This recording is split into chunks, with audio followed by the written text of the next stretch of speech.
عظيم.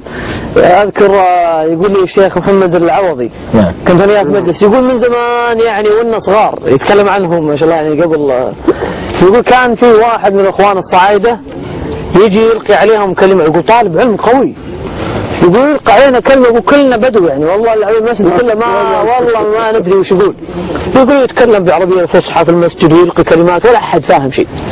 يقول صار يجي اسبوع قعده بشهر يجي، يقول جاء مرة قال كلمتين كذا طالع في وجهنا كذا، قال والله عارف ما انتم مش فاهمين حاجة. يقول بعدين قال أنا حقول لكم حديث واحد بس، الحلال بين والحرام بين وبينهما أمور مشتبهات، ونظر فيهم كذا قال عارف انه والله مش فاهمين حاجة. قال الإشارة حمراء نمشي ونوقف، قال نوقف، قال ده حرام. الإشارة خضراء نمشي ونوقف، قال نمشي، قال ده حلال. برتقاني ده انتبه. يقول لا برتقالي انت ما تقطعها. اي قال وبينهما امور مشتبهات لا يعلمهن كثير من الناس.